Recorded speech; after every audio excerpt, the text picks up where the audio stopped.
Palavra da Verdade, com Hernandes Dias Lopes. Vocês são muito bem-vindos e nós queremos acolher a todos que estão nos acompanhando também pelas mídias sociais.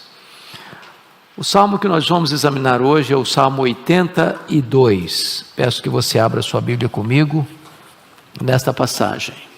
Salmo 82.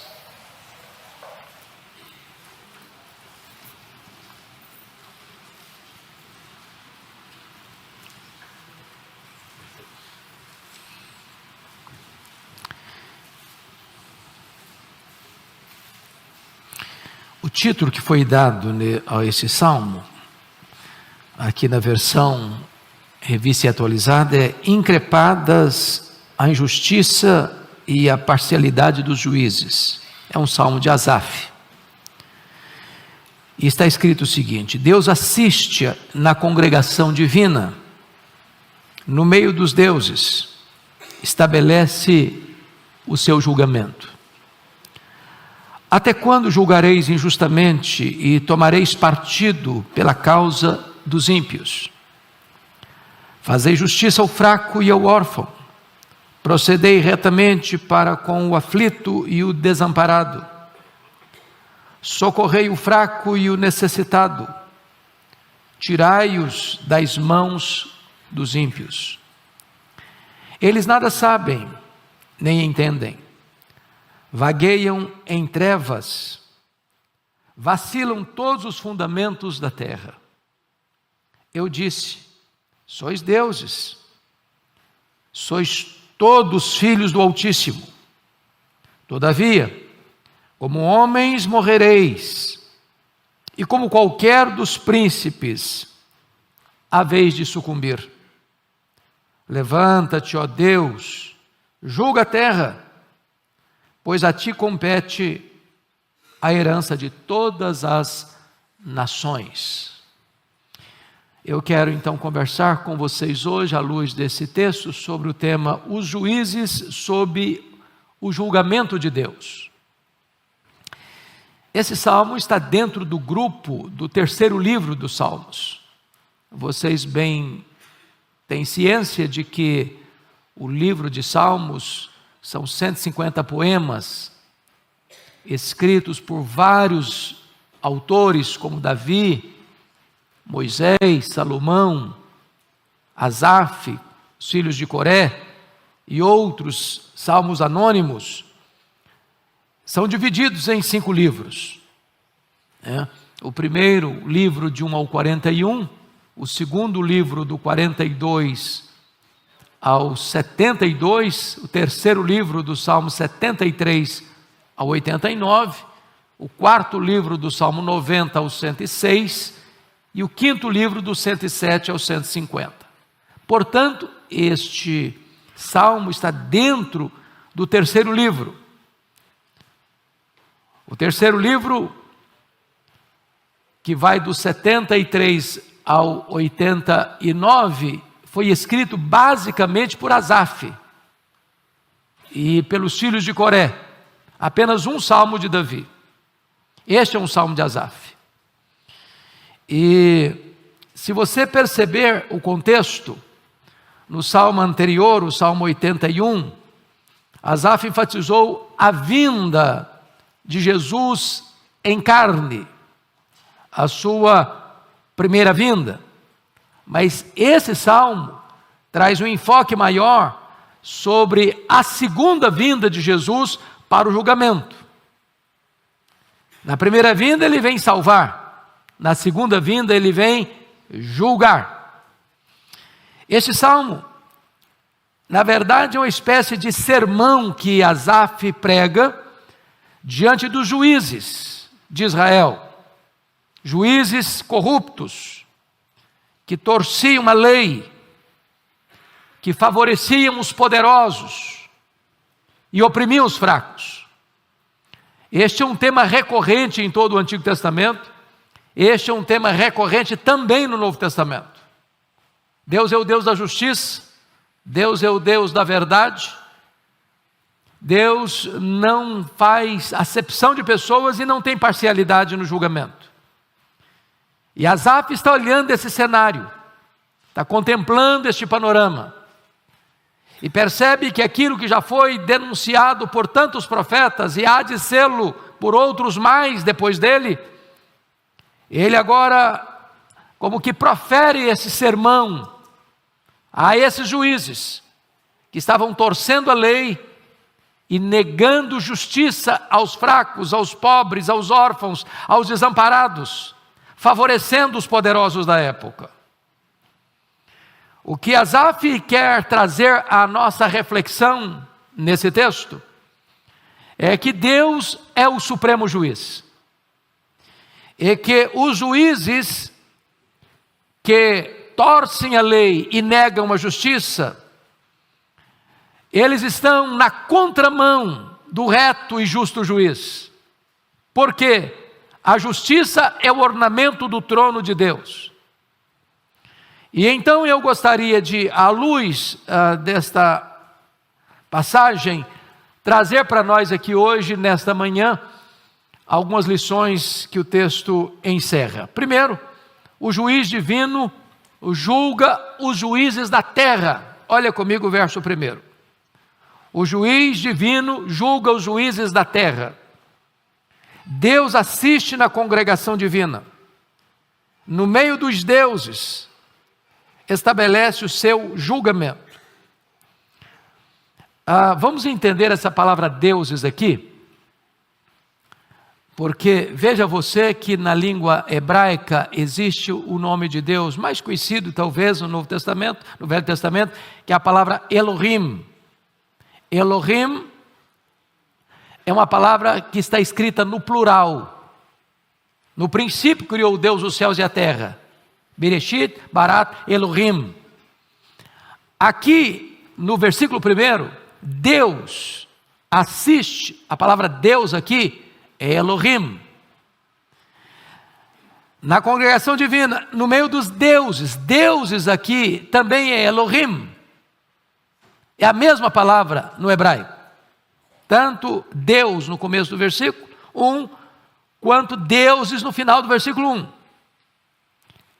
A quem Asaf está se referindo quando fala de deuses? E você vai perceber, primeiro, que a palavra deuses aqui não pode se aplicar aos deuses pagãos. Porque os deuses pagãos, os ídolos dos povos, não estão, em momento algum, sendo constituídos por Deus para julgarem o povo. Segundo, quando ele se refere a deuses, aqui no verso 1, ele não pode estar se referindo aos anjos. Por que não? Porque no verso 7, esses deuses, conforme está escrito, todavia como homens morrereis, e como qualquer dos príncipes haveis de sucumbir, anjos não morrem. Portanto, quando ele diz, Deus assiste na congregação divina e no meio dos deuses, deuses aqui está sendo usado conforme Jesus trabalhou muito bem em João 10:34, a homens, aqui no caso, aos juízes. Em outras palavras, o que Asaf está mostrando nesse texto é que quando os juízes estão julgando o povo, nos tribunais, nas cortes, Deus está presente, como reto juiz, como supremo juiz. Os juízes da terra podem até não acreditar em Deus, eles podem até se insurgir contra Deus se o conhecem. O que eles não podem é impedir que o reto juiz, o supremo juiz, esteja presente na hora que eles estão dando as sentenças. Deus está lá, Deus está vendo, Deus está conhecendo o que está para fora e o que está para dentro, o que está revelado e o que está oculto. Deus é mais do que isso, Ele é capaz de não só julgar retamente, mas Ele é capaz de sondar o coração, a mente e até as intenções dos juízes que julgam. É esse o sentido do texto. Deus assiste na congregação divina. No meio dos deuses estabelece o seu julgamento. Então, a linguagem do verso 1 é uma linguagem do tribunal. Deus assume o seu posto de juiz na assembleia do seu povo. E quando os juízes estão julgando, e entendam juiz aqui, meus irmãos, qualquer autoridade, seja ela do juiz que legisla, do juiz que executa, do juiz que julga, ou de qualquer outra autoridade que está tomando uma decisão, implicando a vida de outrem. Deus está lá como juiz, e esses juízes que estão julgando na presença de Deus. Deus a tudo vê, Deus a todos sonda. Os juízes da terra, portanto, estão debaixo do escrutínio do Supremo Juiz, do Juiz do céu. Em outras palavras, as sentenças da terra serão revisadas pelo Supremo Tribunal Celestial. Portanto, os juízes da terra deveriam temer e tremer. O próprio Deus chama os juízes da terra de deuses. Porém, ainda que os homens os tenham como deuses, esses juízes estão debaixo da autoridade do Supremo Deus, do único Deus vivo e verdadeiro, do Todo-Poderoso Deus, em cujas mãos estão a vida dos juízes. Então, quando os juízes dão suas sentenças injustas, Deus está presente, como juiz dos juízes, como supremo juiz, como patrono da justiça. Quando os juízes dão suas sentenças injustas, Deus está presente, como juiz dos juízes. Essa é a primeira verdade que Asaf nos apresenta no versículo 1. Vamos à segunda verdade. Os juízes da terra exortados pelo juiz divino. Confira aí comigo, por gentileza, os versos 2 a 4. Você pode ler em voz alta comigo esses 3 versículos? 2, 3 e 4, vamos juntos? Até quando julgareis injustamente e tomareis partido pela causa dos ímpios? Fazei justiça ao fraco e ao órfão, procedei retamente para com o aflito e o desamparado, socorrei o fraco e o necessitado, tirai-os das mãos dos ímpios. O que está acontecendo aqui é que agora Asaf vai confrontar os juízes da terra, no caso, os juízes de Israel. E aqui algumas lições, ou melhor, 3 lições precisam ser observadas. A primeira delas, a contínua injustiça que os juízes estavam praticando. Olha o versículo 2, a parte A. Até quando julgareis injustamente? Até quando julgareis injustamente? Essa pergunta é retórica. É a mesma pergunta que o Davi fez para o Eliabe, seu irmão mais velho. Quando Eliabe estava criticando Davi. E Davi pergunta, o que eu fiz agora? Eu só fiz uma pergunta. O que está por trás dessa colocação? Até quando julgareis injustamente? É que os juízes tinham uma prática constante, metódica, contínua, de julgar injustamente. Em vez dos juízes terem como prática o julgamento justo, eles tinham como prática o julgamento injusto. Não era um acidente, era uma prática. Não era uma exceção, era uma regra. Não era um cochilo, era uma atitude permanente. E sabe, meus irmãos, este assunto é tão grave, porque a perversão da justiça, dos julgamentos, no mundo inteiro, é um assunto que não é novo. E eu queria hoje gastar um pouquinho de tempo com vocês para ler alguns textos, e eu preciso que vocês me acompanhem na leitura. Para vocês perceberem como essa prática, por causa do pecado, da queda, não é uma coisa incomum no mundo de hoje. Não é uma coisa nova. Puxa vida. Não, é uma coisa que está acontecendo a todo dia, toda hora, no Brasil e no mundo todo. Então vamos dar uma olhadinha na Bíblia? Abra sua Bíblia comigo, por favor. Depois nós vamos voltar para cá, tá? Eu só estou querendo provar esse ponto aqui. Qual é o ponto que eu estou provando? É a contínua injustiça dos juízes, dos tribunais. Então abra sua Bíblia comigo em 1 Samuel, capítulo 8, verso 3. Nós vamos passear um pouquinho pela Bíblia para provar esse ponto. 1 Samuel, capítulo 8, verso 3. Ele está falando de um juiz que foi um exemplo em Israel. E esse juiz que era exemplo em Israel chamava-se Samuel. E eu gostaria só de que vocês percebessem comigo o que ele vai dizer acerca dele mesmo. Dá uma puladinha no capítulo 12 aí, só mais uma folha para frente. Capítulo 12, 1 Samuel. Samuel está dando um relatório da sua vida, da sua administração. Ele era juiz, ele era profeta, ele era sacerdote, e ele está se aposentando, ele está tirando o time de campo, e ele está dando um testemunho diante da nação. Então olha aí comigo 12, versículo 2. Agora pois, eis que tendes o rei à vossa frente. Já envelheci, estou cheio de cães, e meus filhos estão convosco. O meu procedimento esteve diante de vós, desde a minha mocidade até o dia de hoje.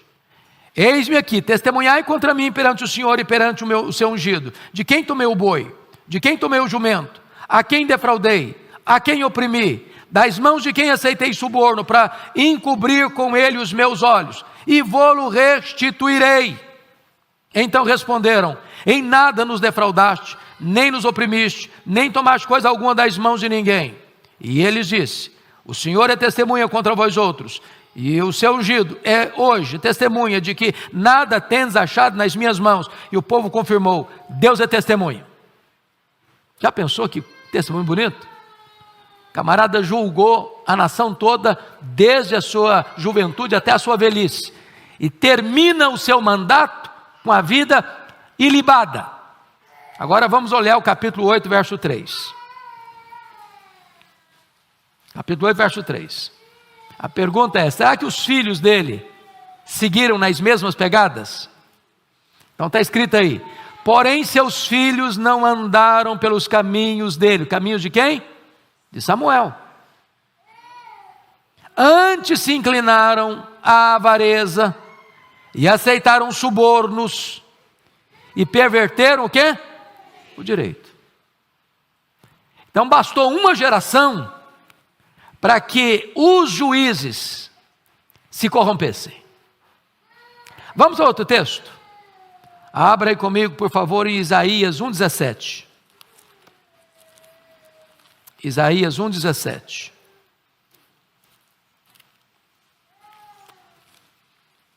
Lembre que nós estamos lendo esses textos para provar a tese. Qual tese? É que a injustiça nos tribunais não é uma coisa nova, é uma prática recorrente.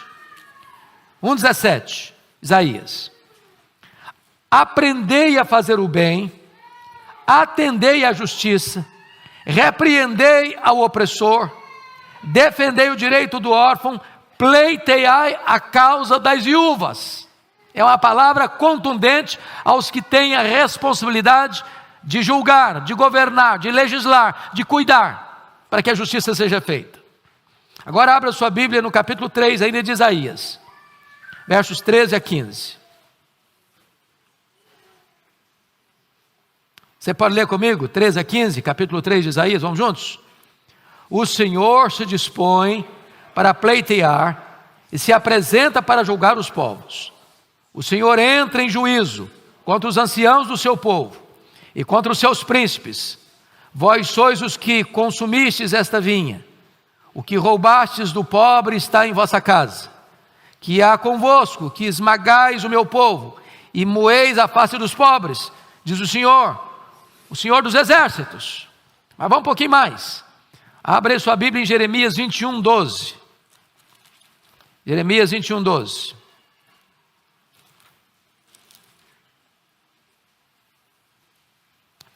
Se você já está comigo no texto, vamos ler juntos. Ó casa de Davi, assim diz o Senhor: julgai pela manhã justamente, e livrai o oprimido das mãos do opressor, para que não seja o meu furor como fogo, e se acenda, sem que haja quem o apague, por causa da maldade das vossas ações. Vamos para Amós capítulo 5. Amós fica depois de Joel, Oséias, Joel, Amós. Amós capítulo 5, verso 12.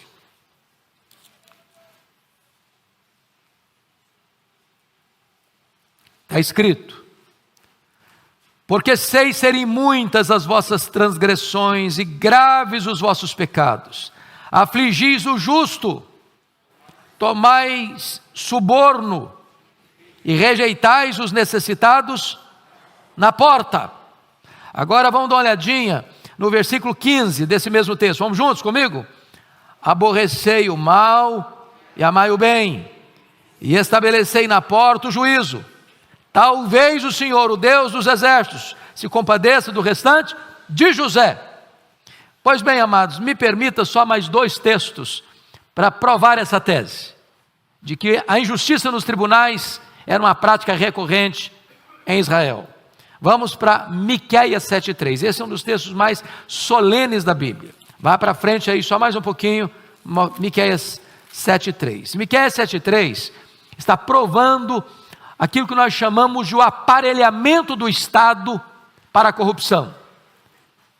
O que ele está mostrando agora é que os poderes constituídos, legislativo, executivo e judiciário, se juntam, se mancomunam para a prática da injustiça. Leia comigo Miqueias 7,3. Vamos juntos. As suas mãos estão sobre o mal e o fazem diligentemente. O príncipe exige condenação, o juiz aceita suborno, o grande fala dos maus desejos da sua alma, e assim todos eles juntamente urdem a trama. Está um conluio. Eu estou falando, irmãos, de 2.700 anos. Você diz, bom, então, tem nada novo debaixo do sol. Agora, me permita ler um outro texto que para mim é muito interessante, que está lá em Eclesiastes 5,8. Vamos lá para Eclesiastes. Eclesiastes fica depois de Provérbios. Então vamos lá. E eu termino aqui essa série de leituras de textos. Veja o que está escrito aqui. Eclesiastes 5,8. Você pode ler comigo? Vamos juntos? Se vires em alguma província opressão de pobres e o roubo em lugar do direito e da justiça, não te maravilhes de semelhante caso, porque o que está alto tem acima de si outro mais alto que o explora, e sobre estes há ainda outros mais elevados que também exploram. O que vocês estão entendendo aqui? Terceiro escalão está corrompido, o segundo escalão está corrompido, o primeiro escalão está corrompido, está tudo entregue à corrupção. O cara lá do terceiro escalão está explorando, mas tem um outro acima dele que está explorando, e que tem outro acima dele que está explorando também. O que o profeta está denunciando aqui, o profeta Asaf, não é coisa nova. Bom, então a primeira coisa é a contínua injustiça que ele denunciou. Vamos para agora volta lá comigo para o Salmo 82. Volta lá. Segundo lugar, além da contínua injustiça, Asaf está confrontando a parcialidade na aplicação da justiça. Olha o verso 2, a parte B. Até quando julgareis injustamente e tomareis partido pela causa dos ímpios? Agora preste atenção nisso aqui. O que está acontecendo? O juiz deve ser imparcial. O que é imparcial? Ele não toma partido. Ele não favorece a um em detrimento do outro. Numa palavra do direito, o juiz não olha a capa do processo. Ele se atém aos autos do processo. Agora, notem vocês que os juízes naquela época estavam tomando partido. Que partido eles estavam tomando? A causa dos ímpios. Que causa era essa? Era a causa para não fazer justiça a quem? Ao fraco, ao órfão, ao aflito, ao desamparado, ao necessitado. Ou seja, quando uma causa era levada, quando a demanda era levada para as cortes, para os tribunais, e os fracos, os pobres, os órfãos, os desamparados, dependendo dos juízes para dar uma sentença justa, porque estavam sendo esmagados, explorados, as sentenças já estavam compradas. Os juízes já estavam rendidos ao suborno. E aqueles que tinham o direito, não tinham a mínima chance de encontrar justiça nos tribunais. Porque os que estavam julgando já tinham feito o quê? Tomado partido. Tomaram partido para o lado de quem? Dos poderosos. Por quê? Porque eles eram comprados, subornados por dinheiro. Então, você não fica escandalizado e chocado se você vê essas coisas acontecendo no Brasil e no mundo afora, porque já há 2.700 anos, aliás, aqui tem um pouco mais. O Asaf aqui, eu estou falando aqui, é de 3.000 anos nas nossas costas. 1.000 anos antes de Cristo. E você diz, puxa vida, parece que eu estou lendo o jornal do dia, parece que eu estou assistindo o jornal da noite.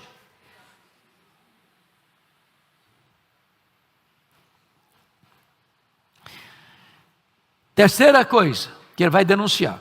Primeira, a contínua injustiça. Segunda, a parcialidade na aplicação da justiça. Terceiro, a exortação à prática da justiça. Porque o profeta não só denuncia o erro, o profeta aponta o caminho a seguir. Tem o lado negativo da mensagem, tem um lado positivo da mensagem. O lado negativo da mensagem é denunciar o pecado. O lado positivo da mensagem é faça o que é certo. Então o que ele está agora ensinando? Olha comigo o verso 3 e 4. Vamos ler em voz alta, Salmo 82, 3 e 4. Vamos juntos? Fazei justiça ao fraco e ao órfão. Procedei retamente para com o aflito e o desamparado. Socorrei o fraco e o necessitado. Tirai-os das mãos dos ímpios. Note você que o profeta não está mandando os juízes a serem parciais em favor do fraco, do órfão, do aflito, do desamparado, do necessitado. Justiça é justiça. Não se lê a capa do processo. O problema aqui é que o fraco, o órfão, o aflito, o desamparado e o necessitado, eles estavam nas mãos dos ímpios. E o que é estar nas mãos dos ímpios? É que eles não tinham nenhuma possibilidade de requerer seus direitos, de defender sua causa, de lograr êxito nos tribunais, de encontrar qualquer situação em que sua causa fosse correta e legítima e justamente julgada. Eles estavam nas mãos dos ímpios. Eles não tinham defesa, eles não tinham vez, eles não tinham voz, eles não tinham ninguém do lado deles. A lei era torcida para oprimi-los. Os juízes eram comprados para não dar sentenças justas. E o profeta está aqui mostrando esse aspecto. Então, quando você vê a estátua da justiça, como é que ela está? Ela tem o quê? Uma balança na mão e tem os olhos o quê? Por que isso? Por que ela tem a balança na mão? Porque se requer da justiça o quê? Equidade. A justiça não tem o quê? Lado. A justiça não tem prediletos. A justiça não faz acepção de pessoas. A justiça tem balança porque não tem 2 pesos e 2 medidas. E por que a justiça está vendada? Porque ela não olha a capa do processo. Ah, não, esse processo é do seu fulano. Bom, aqui, gente, ó, vamos botar isso lá embaixo, aqui em cima. Isso não acontece mais hoje, né? Eu sou fulano. Então esse aqui nós vamos ter um cuidado especial, vamos fazer um julgamento especial, vamos favorecê-lo, porque se a gente favorecer esse aqui, ó, entra grana, entra propina. Vocês acham que essas coisas acontecem ainda hoje? Meus irmãos, a Bíblia é um livro incrível. A Bíblia é a radiografia da sociedade, de todos os tempos. O homem melhorou em muita coisa.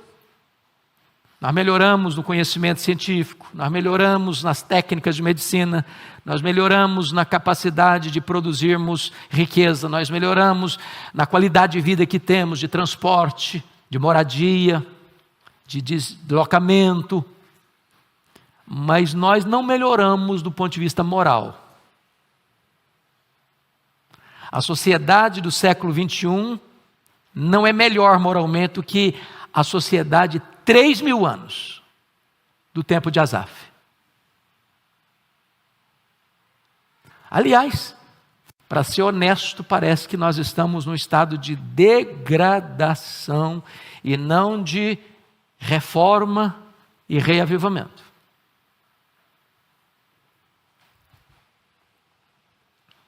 Qual é a missão dos magistrados? É tirar as pessoas fracas, órfãs, aflitas, desamparadas e necessitadas das mãos do ímpio. O que é tirar das mãos do ímpio? É não permitir que o ímpio prevaleça sobre o fraco, porque ele não tem vez e nem tem voz. Cabe à justiça fazer justiça, para que todos verdadeiramente sejam iguais perante a lei. Porque essa é uma frase bonita das nossas constituições mundo afora. Todos são iguais perante a lei, diz a democracia, mas na prática,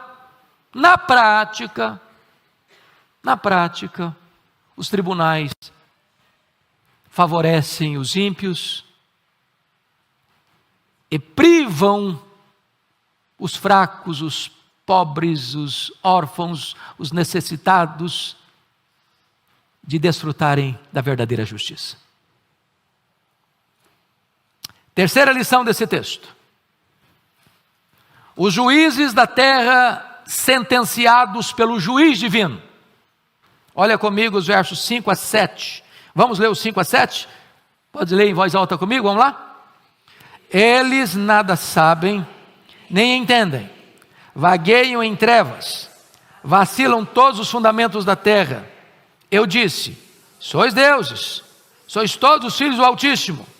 Todavia, como homens morrereis, e como qualquer dos príncipes, haveis de sucumbir. Então Asaf faz uma transição da ação da injustiça para o caráter dos juízes injustos. Agora ele não está trabalhando mais com as sentenças, agora está trabalhando com a vida do juiz. Agora ele está fazendo uma radiografia do caráter daqueles que julgam, e não das sentenças que eles dão. Então, chamo a sua atenção aqui para 5 coisas soleníssimas. Primeiro, Juízes sem entendimento. Olha o verso 5, parte A. Eles nada sabem nem entendem. Agora vamos entender isso aqui. Será que Asaf está dizendo que os juízes são analfabetos? Que eles são incultos?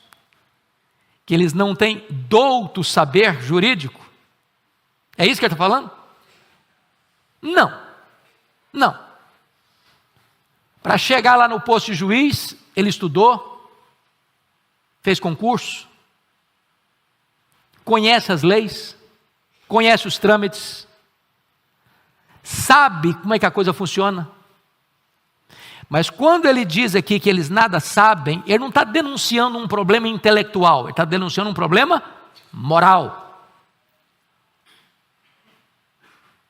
Quando os juízes erram nas suas sentenças e dão sentenças parciais e privam os que estão oprimidos do exercício da justiça, eles nada entendem, não é no sentido que eles não sabem, não é que eles são ignorantes, não é que eles são analfabetos, não é que eles são desprovidos do saber jurídico, não. Eles nada sabem porque, apesar de saberem, eles não usam o saber deles para a prática da justiça, mas usam o saber deles para a prática da injustiça. E a ignorância moral é pior que a ignorância intelectual. O analfabetismo moral é mais grave do que o analfabetismo intelectual. Eles ignoram, eles conhecem a lei, mas não aplicam a lei. Eles sabem o que é certo, mas eles optam pelo que é errado. Isso é muito triste. Porque se um homem não tiver compromisso com a justiça, quanto mais conhecimento ele tem, mais perigoso ele é.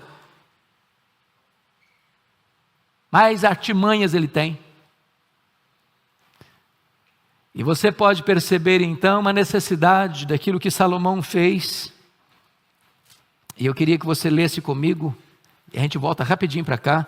1 Reis 3, versículo 9. Abra lá comigo. 1 Reis 3, 9.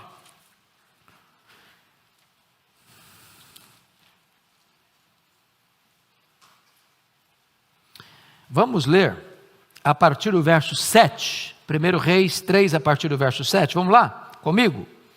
Agora, pois, ó Senhor meu Deus, Tu fizeste reinar Teu servo em lugar de Davi meu pai. Não passo de uma criança, não sei como conduzir-me. Teu servo está no meio do Teu povo, que elegeste, povo grande, tão numeroso, que se não pode contar. Dá, pois, ao teu servo coração compreensivo para julgar o teu povo, para que prudentemente discirna entre o bem e o mal, pois quem poderia julgar a este grande povo? Aqui é o pedido de Salomão. Deus, eu vou julgar, e eu preciso de quê? Sabedoria. Quem tem falta de sabedoria, peça a Deus. Segundo lugar, volta lá para o Salmo 82 comigo. Primeiro, juízes sem entendimento. Segundo, juízes em trevas. Olha o versículo 5, a parte B. Vagueiam em trevas. Será que Asaf está dizendo que os juízes eram cegos? Precisavam de uma varinha para andar pelas ruas? De um cão adestrado para guiá-los pelas vielas? Do que ele está falando? Como assim os juízes vagueiam em trevas?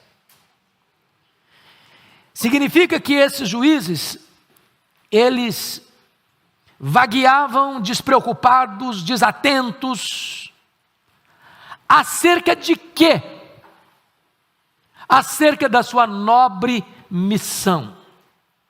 Missão tão nobre, tão elevada, tão conspícua, que Deus os chama de deuses, que eles são representantes de Deus na terra, que eles são agentes do tribunal justo de Deus na terra. E apesar de uma posição tão elevada e tão sublime e tão importante e tão decisiva para a sociedade viver em ordem, Eles tapam os ouvidos, eles tapam os olhos e andam cegamente, corrompendo, conspurcando a alta posição, o alto privilégio que ocupam. O que o Senhor Jesus Cristo disse? Eu sou a luz do mundo. Quem me segue não andará em trevas. Ah, se os juízes, ah, se os legisladores, ah, se os governantes entendessem isso. Seguindo a luz, eles não vão tropeçar. Mas se abandonam a luz, eles vão andar como cegos. Não vão enxergar. E vão viver na escuridão. E vão mergulhar o povo a quem legislam, governam e julgam numa densa escuridão. Terceira alerta de Asaf aos juízes. Juízes que transtornam. Olha comigo o versículo 5. A parte C. Vacilam todos os fundamentos da terra. O que ele está dizendo? O que Asaf está dizendo, irmãos, é que quando aqueles que são constituídos para legislar, para governar, para julgar, exercem essa nobre função para oprimir, para negar a justiça, para torcer a lei, por suborno, ter parcialidade no julgamento. O que está acontecendo como resultado é que a terra vai ser transtornada. Há uma espécie de terremoto, de tremor de terra, de abalo das estruturas da sociedade. O que está escrito no Salmo 11, verso 3? Ora, destruídos os fundamentos, o que poderá fazer o justo? Fundamentos destruídos significa que você não tem mais parâmetros, que você não tem mais balizas, que você não sabe para onde a coisa está indo, que você não tem garantia de que a lei será cumprida, que a justiça vai ser praticada, que a verdade vai prevalecer nos tribunais. A terra transtornada é isso. As pessoas estão sem rumo, sem direção, sem segurança, sem ordem. É por isso que lá em Isaías 10, 1, está escrito de maneira tão contundente, e eu vou ler para vocês, Isaías 10, 1, está escrito o seguinte: ai dos que decretam leis injustas, dos que escrevem leis de opressão, para negar injustiça aos pobres, para arrebatar o direito dos aflitos, aos aflitos do meu povo, a fim de despojarem as viúvas e roubarem os órfãos. Deus dá um ai. Então me permita dar um exemplo, aliás, 2 exemplos do que significa. Vamos pegar um do Velho Testamento, vamos pegar Acabe e Jezabel. Lembram do Nabote, que tinha uma vinha bem perto do palácio? O Acabe vai lá e diz: ô Nabote, você podia me vender essa propriedade sua? Lá, rei, eu não posso vender, isso é herança de família, tem um apego emocional. E o rei, que era muito fraco e covarde, voltou para casa choramingando, nem dormiu de noite. A Jezabel, que era uma raposa, por que não dizer uma víbora, falou: maridão, que negócio é esse? Você está chorando por causa de quê, cara? É que eu queria comprar a vida do Nabote, eu não quis me vender, eu fiquei meio abalado emocionalmente, que eu queria tanto. Ah, deixa comigo esse negócio. Isso é fichinha para mim. Armou uma cena, armou uma armadilha. Armar armadilha é fogo, né? E fez um enredo tal que o Nabote foi acusado e assassinado por uma trama. E agora, o cara está morto, o rei toma posse da vinha. uma injustiça gritante, uma violência criminosa. Porque quem está no comando, tem o poder na mão, e em vez de fazer justiça, oprime e mata. Me permita o segundo exemplo. Está lá no livro de Mateus, Evangelho de Mateus, capítulo 2. Vocês se lembram disso? Os magos vieram do Oriente e chegaram em Jerusalém e fizeram uma pergunta: onde está o recém-nascido rei dos judeus? Vimos a sua estrela no Oriente e viemos para adorá-lo. E diz a Bíblia que o rei Herodes se alarmou, e com ele toda Jerusalém. Mas por que uma pergunta simples dessa alarma um rei? E por que uma pergunta simples dessa transtorna uma cidade? É porque Herodes era um assassino quanto mais. Ele tinha matado a metade do sinédrio. Ele tinha matado toda a nobreza da sua esposa preferida, porque casou 9 vezes. Ele tinha matado seus próprios filhos. Ele não suportava a ideia de que alguém pudesse tomar o lugar dele no trono. E Jerusalém sabia da sanha assassina deste rei truculento e covarde. E diz a Bíblia que o rei manda matar todas as crianças de Belém e ao redor, com a intenção de matar aquele que havia nascido para ser rei de Israel. Está no poder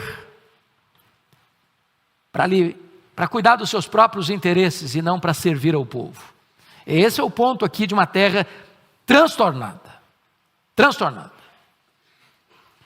Quando você vê o parlamento, o palácio e as cortes legislando, governando e julgando, criando leis de opressão, a terra é transtornada. Isso que o profeta e poeta Asaf denunciou começa a acontecer. Vacilam todos os fundamentos da terra. Quarto lugar, o que ele denuncia? Juízes que não honram a sua posição. Olha comigo o versículo 6, 82:6. Eu disse: sois deuses, sois todos filhos do Altíssimo. Note você no verso 6, que a palavra deuses aqui é Elohim de novo. Elohim de novo. Altíssimo é El Elyon. O que significa esse versículo 6 aqui? Deus deu aos juízes uma alta posição, uma posição de honra, conspícua, nobilíssima. E o que eles fizeram com esta alta posição? Que deveria refletir na terra o trono do céu. As cortes da terra foram instituídas para serem um espelho da corte celestial. Na corte celestial não tem justiça. A verdade prevalece. O mal não tem vez. Mas eles, apesar de serem constituídos com tanta honra, com tanta glória humana, dada por Deus, eles corrompem isso, conspurcam isso, e privam as pessoas da verdadeira justiça. Deixa eu só exemplificar isso com Romanos 13, que é o capítulo que Paulo trata dos magistrados.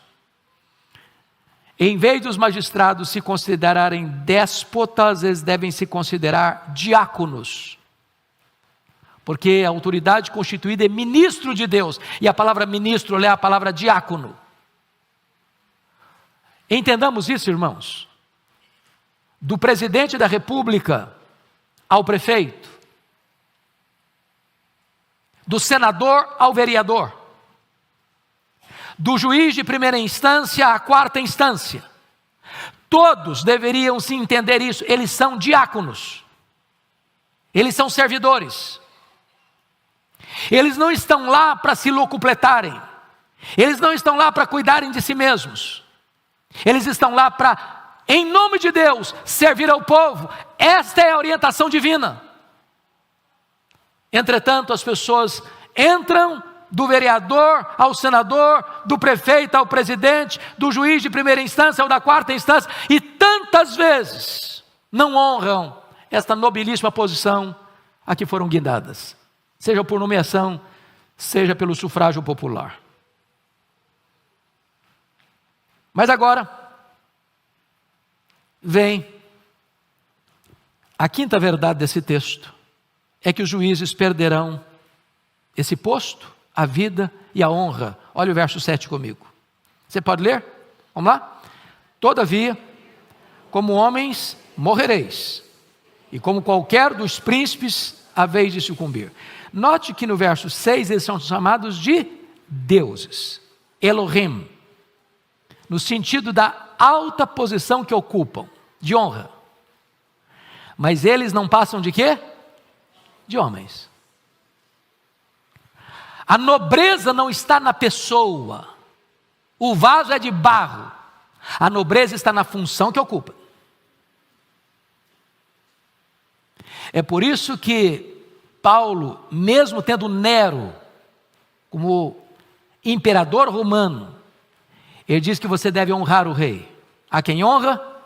Honra. Não é que Paulo está dizendo que Nero, o assassino, mandou matar a mãe, um cara que incendiou Roma e botou a culpa nos cristãos, que ele, Nero, em si, como pessoa, é digno de honra. Não, a posição que ele ocupa é digna de honra.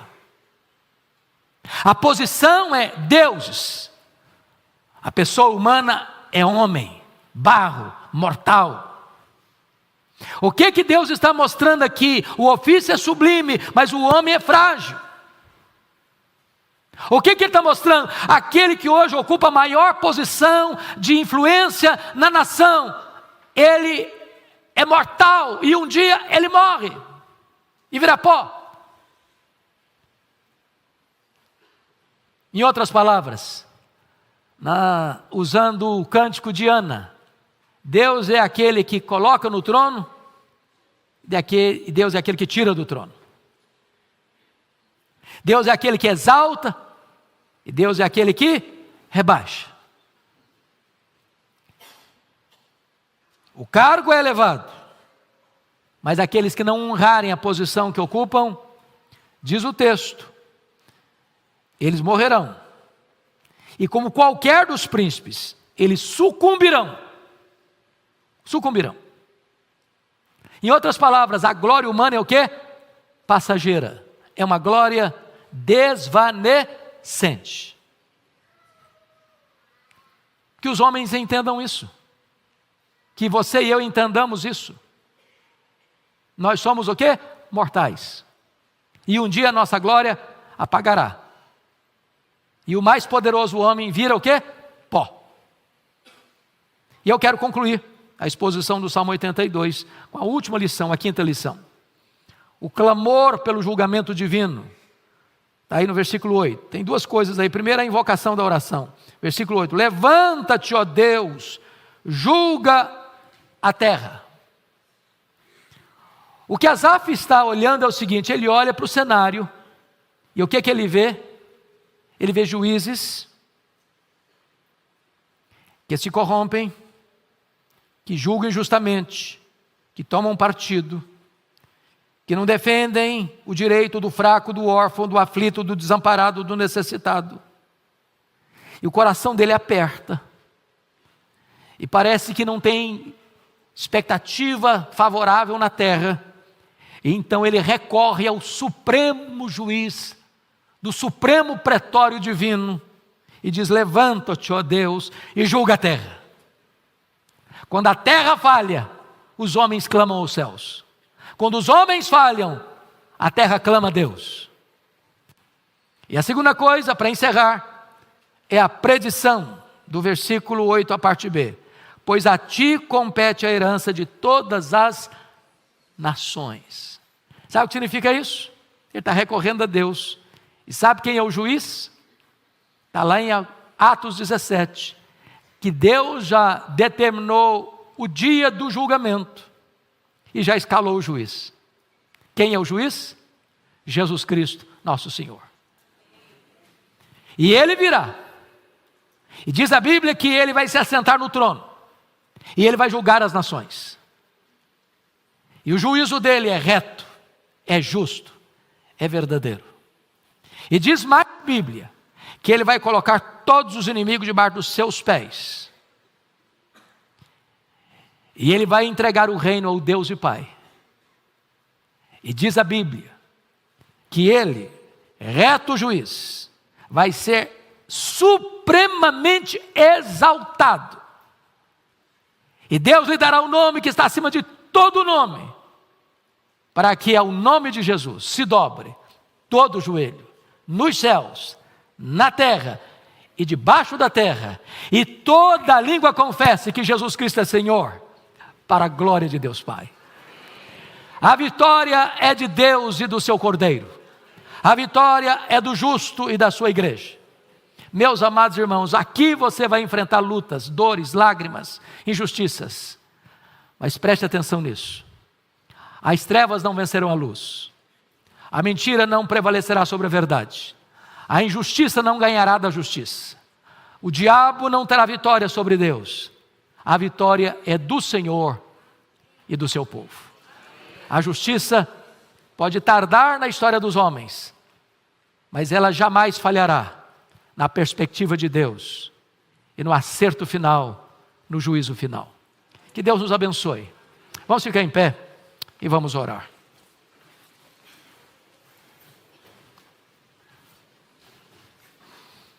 Querido Deus, nós te agradecemos pela tua palavra. Agradecemos-te porque ela é a verdade, porque ela é atual, porque ela é viva, porque ela é poderosa, porque ela não precisa de atualização nem de ressignificação. Esta palavra não é nova nem velha, ela é eterna.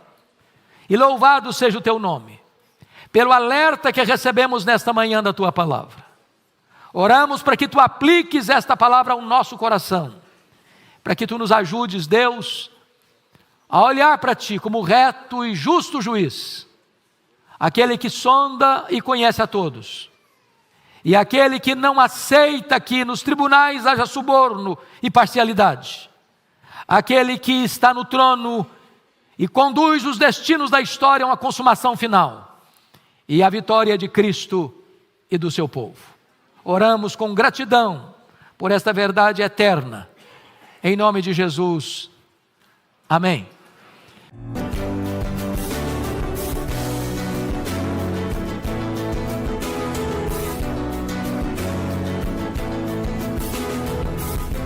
Palavra da Verdade, com Hernandes Dias Lopes.